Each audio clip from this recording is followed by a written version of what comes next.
Before time began, there was only the endless sea and the boundless sky. In the darkness, two great creator gods, Tepeo and Guchumatz, dreamed of a world.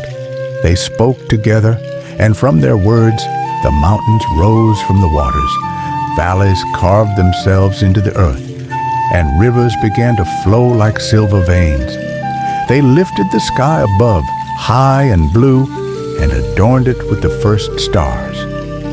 From the rich soil, they summoned the animals, the deer, the jaguar, the serpent, and the birds, each called to life with sacred breath. Then they shaped the first humans from soft, wet mud. But the figures were weak, crumbling into the ground. The gods wept and began again. And so, through creation and failure, beauty and loss, the world as we know it was born, sacred, alive, and filled with the breath of the gods. In the ancient world of the Maya, the underworld was called Xibalba, a realm of darkness, fear, and tests of cunning. Two brothers, Hunahpu and Xbalanque, dared to descend into this shadowy abyss, across rivers filled with giant scorpions, through endless mists and whispering caves. They walked without fear. At the heart of Xibalba, they stood before the Dark Lords, gods of death and trickery, whose thrones loomed like mountains. The lords sent them into the deadly house of knives, where blades spun like living spirits. But the twins were clever. They outwitted every trap, every lie, every threat.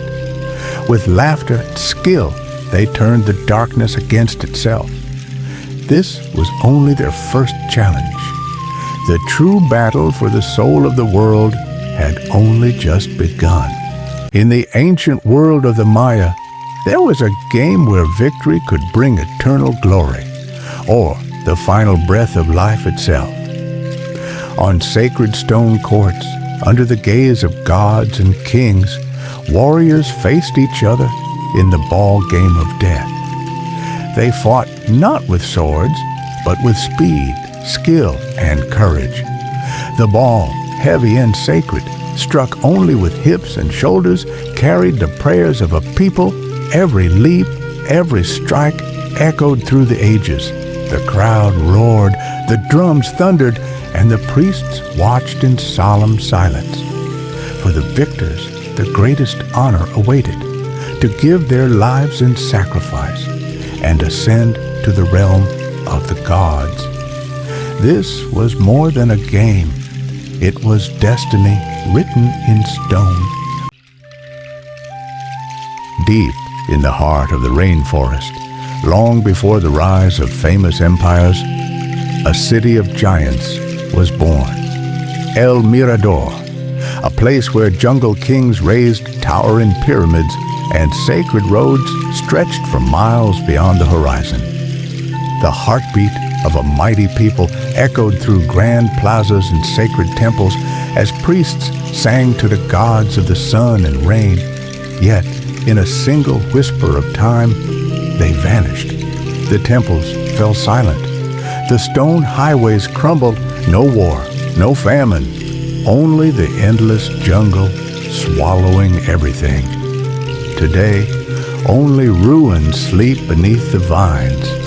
A forgotten city, still guarding its secrets, waiting to tell its story to the winds.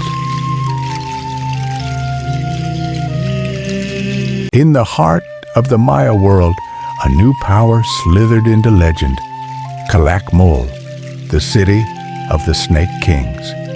From jungle thrones, they ruled with cunning and steel, forging alliances through blood, crushing rivals with relentless war. Their banners, marked with the serpent, rose high over conquered lands. Their whispers of power reached even the farthest kingdoms.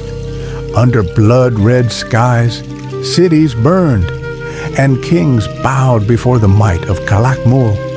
But even the serpent cannot escape the jungle forever. One by one, their allies fell, their enemies closed in, and the great city was swallowed by the very wilderness it once ruled. Only ruins remain, and the memory of kings who built an empire and lost it to time.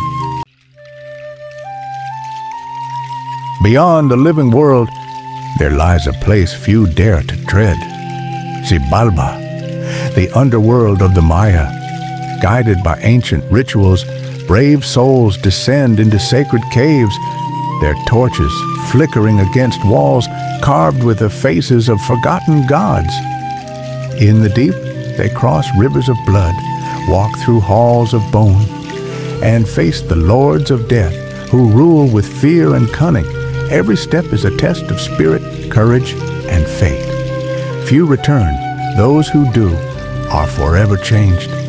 They emerge reborn, carrying the secrets of the underworld, whispered only by the gods and the winds.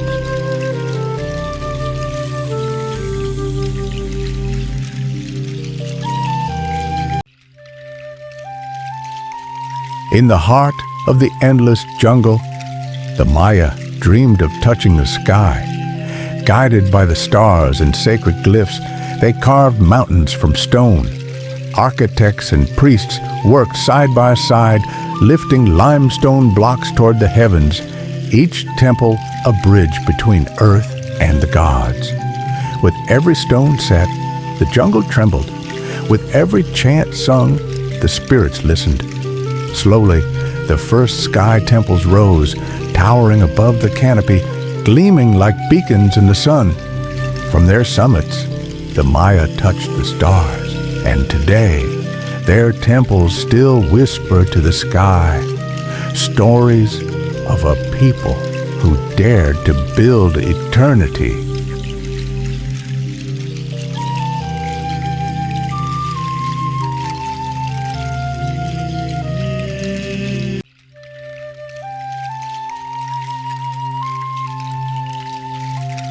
In the heart of the ancient jungle, the most precious treasures were not gold, but jade and obsidian. Brave traders set out before dawn, carrying fortunes on their backs. Rivers surged against them. Predators watched from the shadows. Raiders hid behind every tree. But still, they pressed on through storm and darkness. By torchlight, they made deals in distant cities, trading green jade for power, black obsidian for honor. They risked death at every step, not for riches, but for the life of their people. When they returned, they were not just merchants, they were heroes.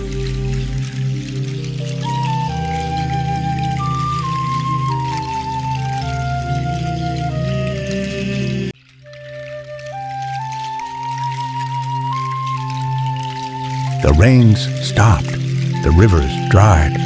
For 100 years, the Maya watched their fields wither under a merciless sun. Hunger gripped the cities. Temples stood silent. The gods, it seemed, had turned away. And so they made a choice to leave the homes of their ancestors and seek life beyond the dying jungles. Families marched across broken lands, carrying only hope and sacred memories. They prayed, they endured, and when all seemed lost, they found new rivers, new forests, new beginnings. The Maya spirit did not break. It moved with the winds and grew roots once again. She rose from the jungle's heart, a queen forged in war. Lady Six Sky, a name whispered in awe, feared in the battlefield. With fierce determination, she led her warriors across blood-stained lands, charging against kings, bringing them to their knees. Her spear pierced the very air, her eyes unyielding as her enemies crumbled. Under her reign, Naranjo stood strong. From coronation to conquest, she was a force no king could challenge. But it was her legacy, carved in stone, sung by the people, that would outlive her. Lady Six Sky, warrior, queen, immortal,